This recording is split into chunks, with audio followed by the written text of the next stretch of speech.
পারবেন না। তাই জন্মটা যখন ভালো পেয়েছি, সুযোগটা ভালো পেয়েছি, এই দিনটাও ভালো পেয়েছি, আজকে রজনীটাও ভালো পেয়েছি, মাসটা ভালো পেয়েছি, মানে সব কিছুই এখন ভালো হচ্ছে। তাই এই মাসে ধর্ম করার জন্য সুযোগ করে দেওয়া হয়েছে।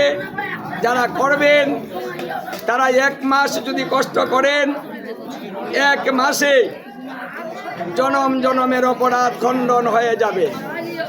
তাই আপনারা যারা অর্থ দিয়ে এই বৃন্দাবনে অর্থ দিয়ে সাহায্য করছেন, আপনারাও বৃন্দাবনের কৃপা পাবেন। যারা দেন নাই তারা তাড়াতাড়ি দিয়ে দিবেন। যারা শ্রম দিচ্ছেন কায় মনে বাক্যে, মানে আপনি কায় মানে দেহ দিয়ে আপনি কাজ করে দিতে পারেন, বাক্যের দ্বারাতে করতে পারেন, মন দিয়ে করতে পারেন, অর্থ দিয়ে করতে পারেন। তাই যে কোনোভাবে যেন আমরা এখানে দেহটাকে কাজে লাগাই। অর্থ থাকলে অর্থ অবশ্যই দিবেন। অনেক অর্থ ব্যয় হয়ে যায় অকার্যে। আর আজকে এই বৃন্দাবনে যদি অর্থ ব্যয় করেন, ভক্ত সেবায় লেগে যায়, তাহলে এই অর্থই শেষের দিনে আপনার পাশে দাঁড়াবে। কেউ দাঁড়াবে না, কেউ যাবে না, কিন্তু এই অর্থ আমার জন্য দাঁড়াবে। সে কথা বলবে যে বৃন্দাবনে ওটা দিয়েছিল। কারণ বৃন্দাবনে যে যা কিছু করে সেটা অক্ষয় হয়ে থাকে। এখানে কাজ করলে অক্ষয় হবে, অর্থ দিলে অক্ষয় হবে।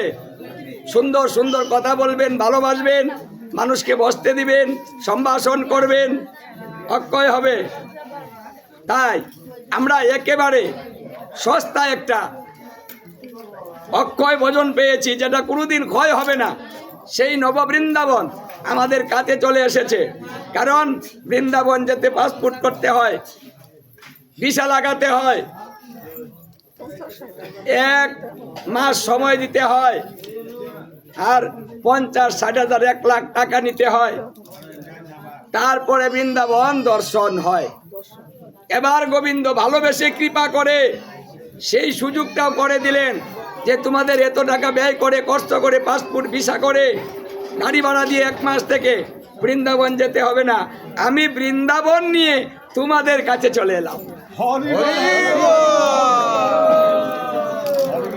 তাই ঘর থেকে বেরোবেন আর বৃন্দাবন,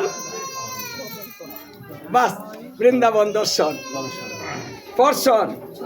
বৃন্দাবনে ভক্তের সঙ্গে কোলাকুলি দিবেন, গড়াগড়ি দিবেন, ভক্তের চরণ ধুলি অঙ্গে মাখবেন। এই সুযোগ যারা ভক্তের চরণ ধুলি অঙ্গে মাখে তাদের সমস্ত পাপ খণ্ডন হয়ে যায়, ভজনের শক্তি বেড়ে যায়।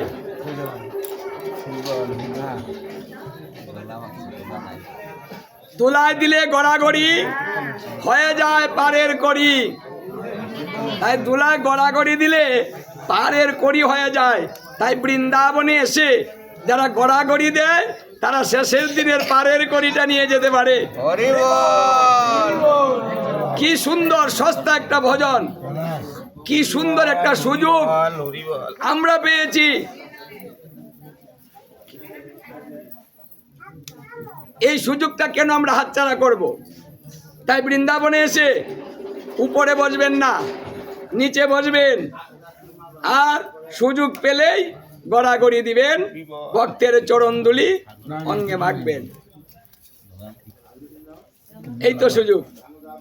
এই তত্ত্ব আমার মহাপ্রভু এসে এই তত্ত্ব শিখিয়েছেন যে আমি যদি ভক্ত বেশ না ধরি, আমি যদি ভক্ত না হয়ে যাই, তাহলে আমার ভক্তকে ভালোবেসে আমি জড়িয়ে ধরে আমি প্রেম আলিঙ্গন করতে পারবো না। আমার ভক্তের বুকের সঙ্গে আমি বুক লাগাতে পারবো না। তাই ভক্ত হয়ে যাব, আমি ভক্তের সঙ্গে প্রেম আলিঙ্গন করব।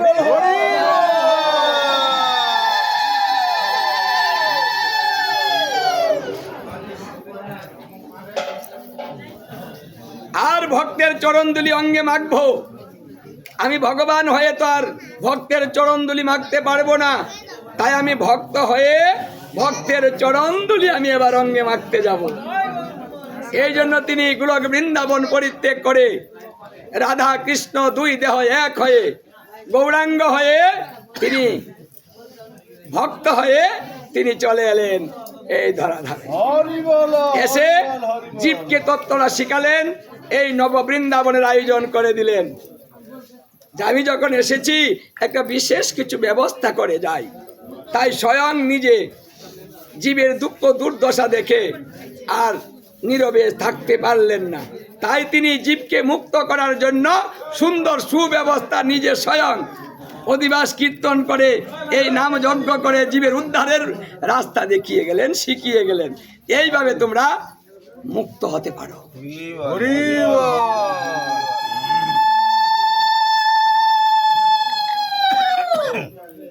এই বৃন্দাবনের দুলা যদি লাগে পাপির গায়, পুষ্পরতে চড়ে পাপি গোলক ধামে যায়। বাহ, হ্যাঁ, বৃন্দাবনের দুলি লাগলে সমস্ত পাপ ক্ষয় হয়ে সেগুলো বৃন্দাবনে গমন করতে পারে। এটা বৃন্দাবনের মাহাত্ম্য। তাই আসুন আমরা সিদ্ধান্ত নেই যে পরিবারের সবাইকে নিয়ে আমরা এখানে এই কটা দিন নিজের তাগিদে আমার কি পথ ওটা দেখার কোনো বিষয় নয়। এখানে পথ দেখে ভগবান বিচার করবেন না, বিচার করবেন মন দেখে, ভক্তি দেখে, কর্ম দেখে। তাই কেউ কেউ রাগ করে বসে আছেন, আমারে মাথায় কুলা দিছে না, আমি যাব না। কুলা দেয় নাই, কে কুলা দিলে আপনি কি পাবেন? আর কুলা না নিলে কি পাবেন? কুলা নিলেই কি ভগবান আপনার মাথায় উঠে বসে থাকবে? থাকবে না তো। এটা নিয়ম করতে হয়,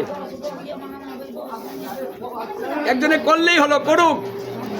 কিন্তু সেই কারণে রাগ করে যদি আমি না আসি, তাহলে কি হলো? আমি বৃন্দাবনের কৃপা থেকে বঞ্চিত হলাম। ক্ষতিটা কিন্তু অন্য কারো হয়নি, ক্ষতিটা হয়েছে আমার, যা আমি করতে পারিনি। এই জন্য জ্ঞান দিয়ে কাজ করুন। এখানে যত ছোট কাজ করবেন, যে কাজগুলোকে ছোট বলা হয়, এইখানে বড় কাজ করতে আসবেন না।